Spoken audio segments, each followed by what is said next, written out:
Joseph, we practice this. Don't embarrass me. Okay. Hello, my name is Joseph. I'm Nhi. And welcome to my TED Talk. Our TED Talk. Yeah, whatever you say, anyways.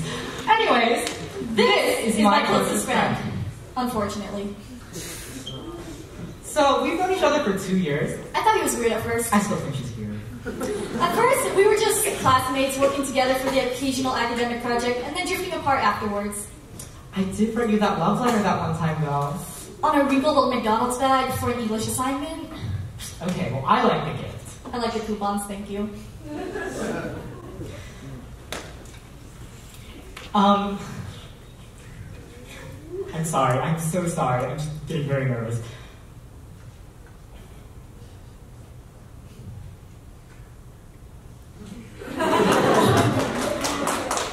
This is a great example of our friendship. I'm so sorry. Talk.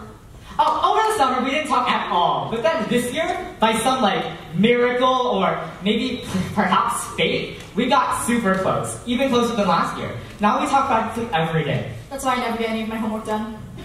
Now, you would think with our constant interactions, our infinite list of inside jokes, and our unhealthily long late-night conversations, that we must be quite similar, or at least agreeable. After all, birds of a feather flock together, right? Yeah, no. I'm a devout Christian. I'm atheist. Also, sex before marriage is not okay. Not a strict rule for me. Pro-life? Pro-choice, all the way. Creationism. Have you ever picked up a science textbook? Evolution? Yeah, of course. The ones that my Christian middle school gave me. Also, pineapples on pizza is absolutely delicious. No, so, don't even talk to me. Anyways, the point isn't that we have all of these conflicts and differences. It's that despite our conflicts, we still find ourselves growing closer in our discussion. You see, a lot of these are things I thought could make or break a friendship, especially the pineapples on pizza, or at least stifle it and prevent it from ever developing to the depth that ours now has. But on the contrary, learning about these differences has only brought us closer. You see, instead of leaving those moments where we found our differences to be awkward silences, like this one right here, we use that to start a conversation. We would discuss for hours on topics like the existence of a god, the basis of morality, and even stupid things like whether or not I have a shot with this person.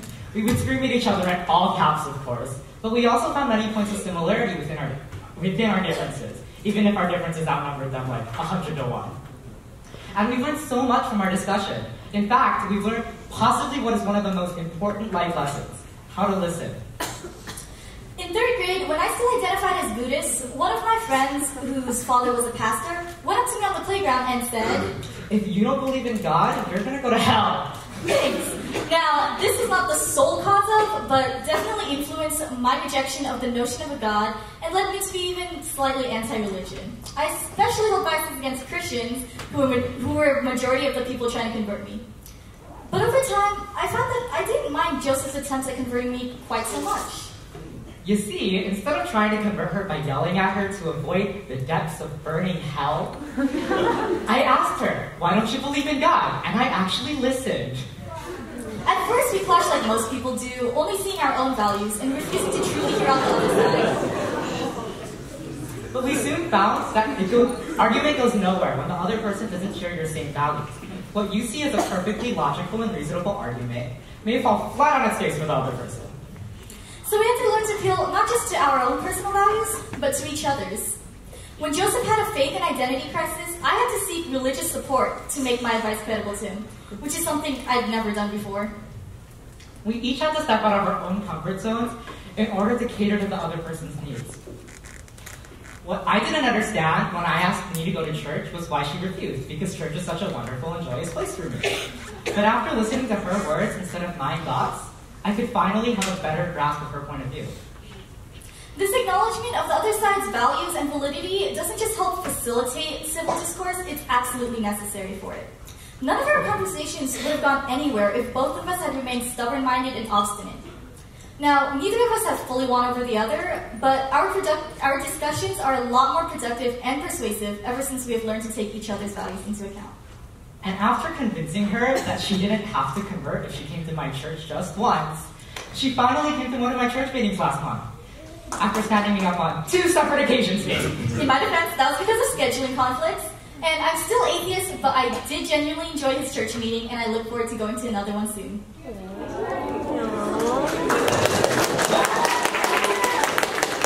the funniest thing about our friendship, and that's saying a lot, is that despite all of our differences and conflicts placing us on basically opposite ends of political and social spectrums, we're like totally on the same beat.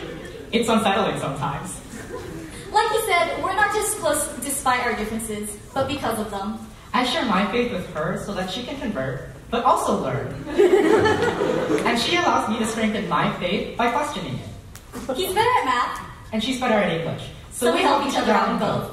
It's not the only thing that we help each other out in, however. You can often find us positively criticizing each other in the name of mutual betterment.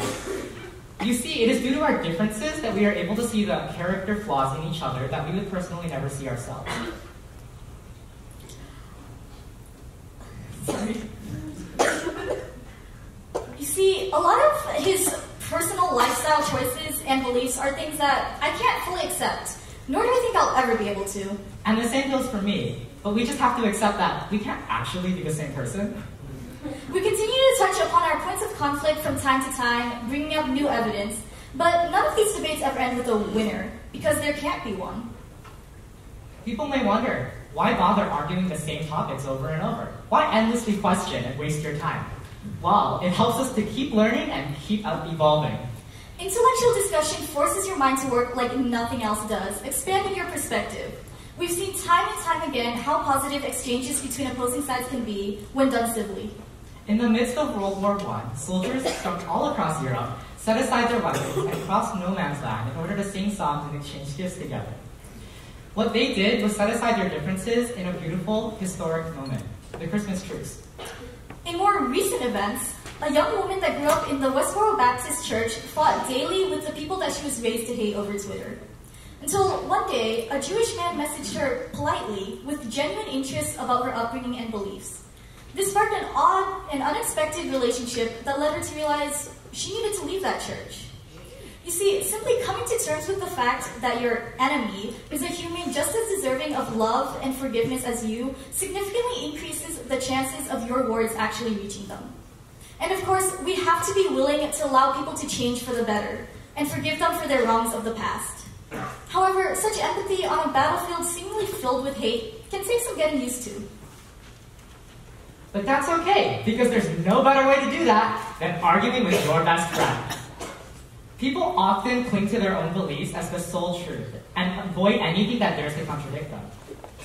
Purposely seeking out this conflict in ideas forces you to challenge your beliefs, reevaluate them, take in new information, and draw from your own information.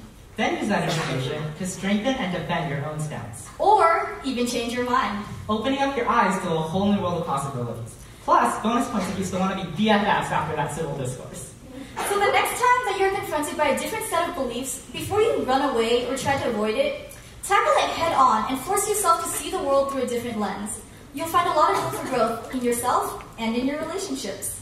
As James 1:19 says, everyone should be quick to listen, slow to speak, and slow to become angry. Hey, just because I'm atheist doesn't mean I can't enjoy reading the Bible. And it's definitely right here. Before you become angry and defensive, take a minute to listen to the other side and get a better grasp of the situation. You might just find that your opponent is not as irrational as you once thought, or that your argument doesn't stand up to the test of skepticism. As American politics becomes increasingly polarized, it is also becoming stagnant. In order to have progress in society, we must first have listeners in society. That's where you come in. It starts with you. Be calm, be open, be loving. Speak your mind and fight from the heart, but always keep your ears open. Just as you want other people to see what you believe, you have to be willing to try and see what other people believe. The more people we have that are willing to listen and change, the better we can become, and the more problems we can solve. Now, if only Congress could work that way. Thank you for listening.